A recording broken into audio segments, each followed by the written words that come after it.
Ya, assalamualaikum warahmatullahi wabarakatuh. Selamat malam, tutor dan rekan-rekan semua. Perkenalkan, saya Padli Kurniagani dari Prodi Sistem Informasi, Fakultas Sains dan Teknologi, dan juga saya dari UPB JJ Bogor. Di sini saya ingin mempraktekkan tugas pemrograman berbasis desktop untuk membuat aplikasi restoran. Langsung saja kita menuju ke editor.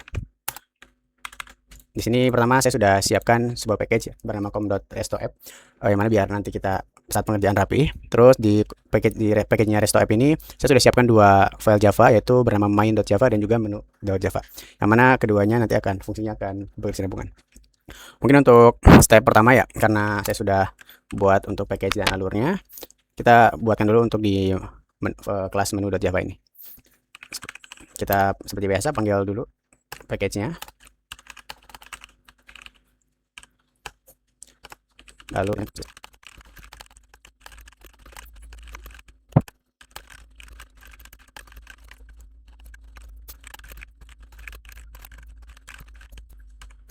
saya pakai keyword class untuk mendefinisikan kelas dan public supaya kelas ini bisa diakses dari file lain. Lalu saya mengisi atribut nama milik kelas dengan nilai dari parameter konstruktor. Untuk step ketiga, selanjutnya di kelas sebelumnya kita di kelas menu ini kita save terlebih dahulu. Kita lanjut ke kelasnya main. Kita akan buat data menu makanan dan minuman. Saya simpan datanya dalam array agar bisa menampung lebih dari satu menu.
Lalu membuat tugas baru dari kelas menu, karena tugas ini melarang perulangan, saya tampilkan item satu persatu tanpa for atau while.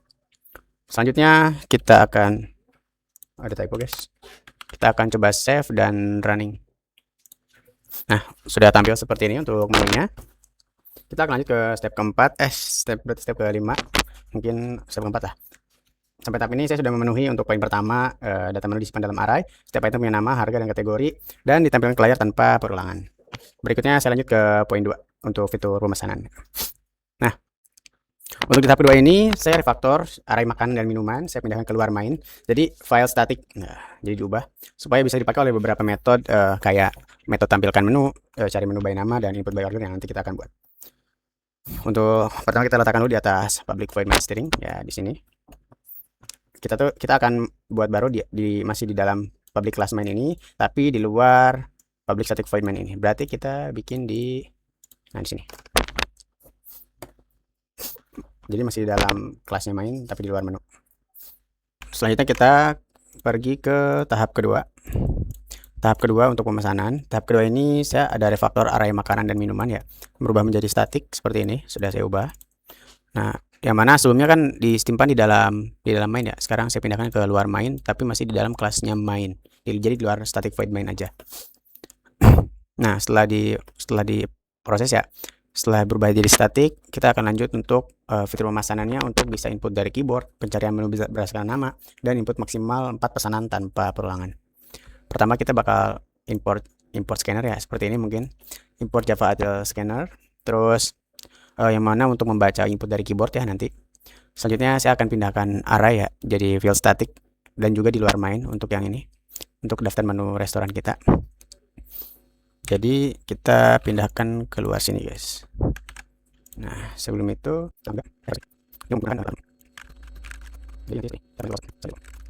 kita untuk step selanjutnya kita akan saya bakal siapkan tipe bantu order line untuk menyimpan satu baris pesanan yang berisikan ada menu, jumlah, dan total per item. Nah, kita tetap di luar main ya, kita tetap di dalam kelas main, di luar void main. Kita buat scriptnya.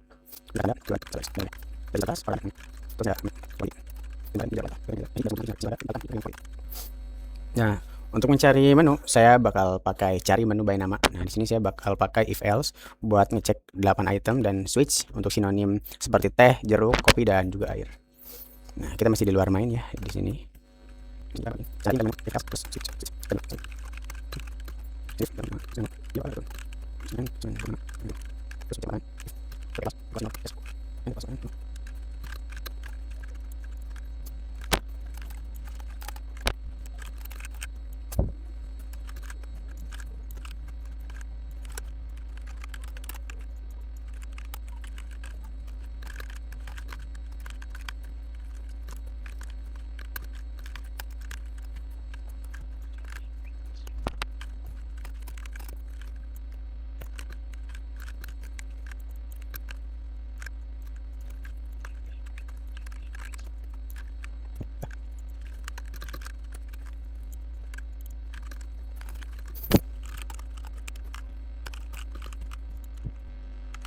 Nah, berikutnya saya buat input order. Nah, untuk membaca satu baris pesanan dengan format nama menu sama dengan jumlah. Nanti saya validasi sama dengan parsing nama dan jumlah pakai substring dan contoh nested if kata 1 jadi angka 1. Kita masih bikin di luar main ya, berarti di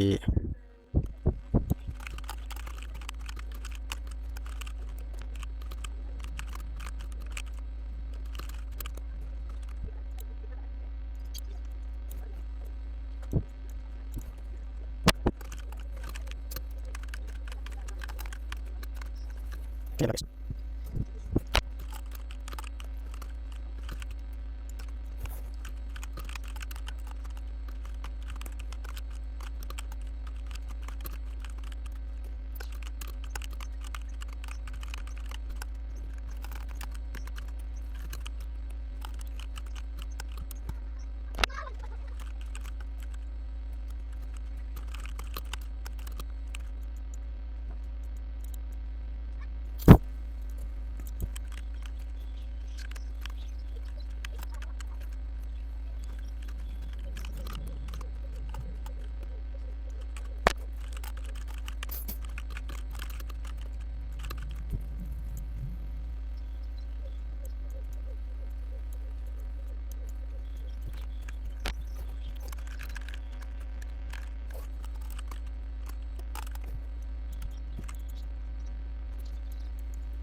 Di fungsi main, selanjutnya saya tampilkan menu, lalu saya panggil input order 4 kali, jadi maksimal 4 pesanan tanpa perulangan. Nah, kita lanjut untuk yang di bagian fungsi main ya. Kita kembali ke atas, tadi kita udah tambahkan scanner ya, scanner SC, new scanner, lalu tampilkan menu. Terus di bawahnya kita bakal tambahkan untuk inputan maksimal ya.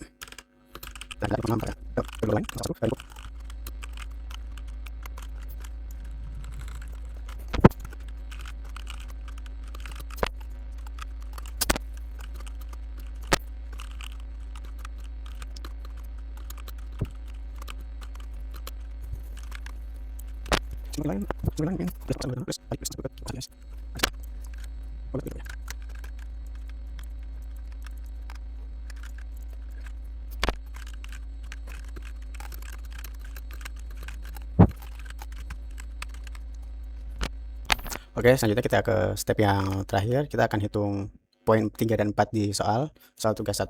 Kita akan hitung total plus promo atau diskon ya. Total plus promo diskon plus pajak plus servis, dan juga ada cetak stroke ya. Nah, kita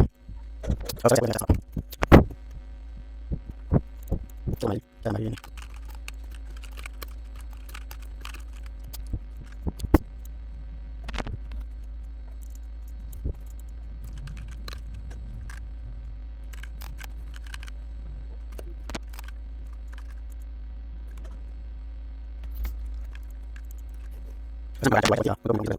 Selanjutnya saya akan menambahkan fungsi penjumlahan total tanpa loop ya. Kita tambahkan fungsi ini di metode ini di luar main. Berarti di sini. Kita lanjut ke step ketiga. Kita akan menambahkan total item ya. Tambah fungsi untuk total item, fungsi penjumlahan tanpa loop. Kita bakal tambahin metode ini di luar main. Tadi udah sampai.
Ditagihkan 20.000, sate ayam 30.000, Lalu jus jeruk 30.000, kita pesan ya, kita pesan potong saya. Setelah itu bagikan 2 item 30.000 jus jeruknya. Jus jeruk kita pesan 4. Nah, sebelum promo totalnya ada 112.000 karena promo beli 1 yang minuman dipakai. Jadi total setelah promonya jadi 52.000. Dapat diskon 10% sebesar 8.200 dan tentunya dengan pajak 10% 7.380, biaya pelayanan 20.000. Jadi total bayarnya 101.180. Seperti itu tugas dari saya, Pak Pranegani. Saya izin untuk pamit dan terima kasih. Selamat malam. Wassalamualaikum warahmatullahi wabarakatuh.